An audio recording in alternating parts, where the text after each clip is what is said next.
Hi, it's Sarah. Something happened at Leo's preschool today that made me realize how far we've come. Thank you for being here. Let me tell you about this week. Tuesday afternoon, I picked up Leo from preschool like usual. Miss Amy waved me over with a big smile. Sarah, I have to tell you something wonderful. Today we had Family Day where each child drew a picture of their family.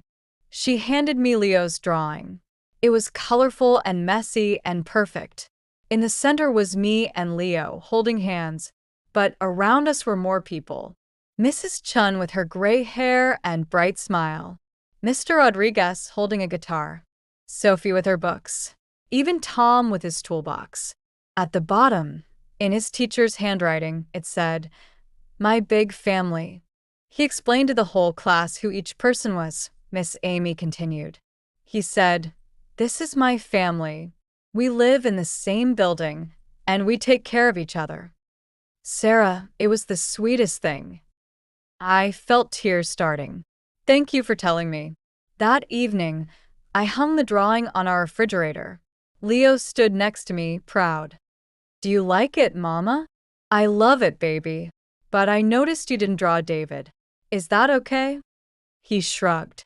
He's not in our building. These are the people I see every day. Out of the mouths of children.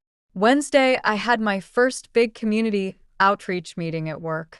We were partnering with 3 local schools, and I was nervous about leading the discussion. But you know what? It went amazing.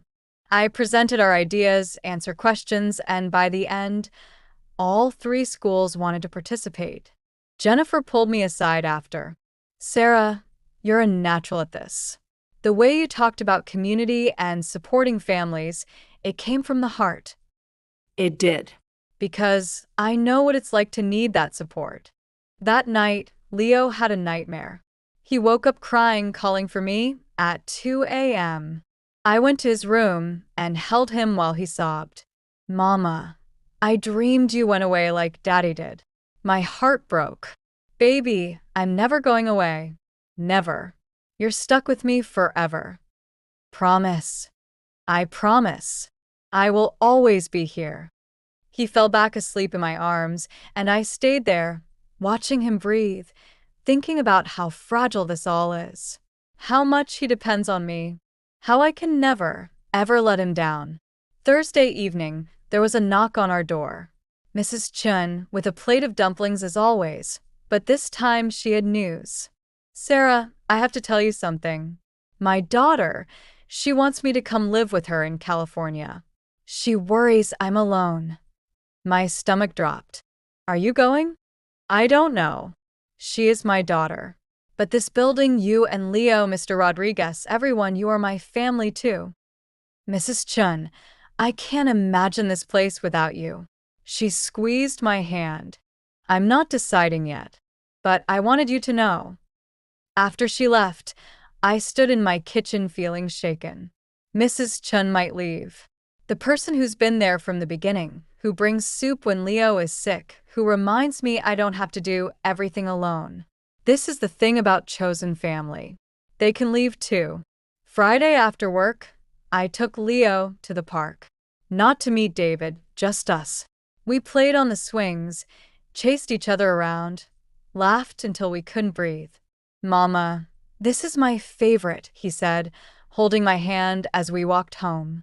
What is? Just you and me time. Mine too, buddy. Mine too. Saturday morning, Leo did have his visit with David. They went to the Children's Museum, just the 2 of them. It was the first time I let David take him somewhere without me. I spent those 3 hours cleaning the apartment, doing laundry, and trying not to panic. When they came back, Leo was buzzing with excitement. Mama, we saw real dinosaur bones. And David knew all their names. And we got ice cream.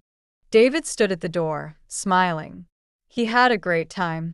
Thank you for trusting me with him. After he left, Leo showed me the little toy dinosaur David bought him. He played with it all evening, happy. And I realized something.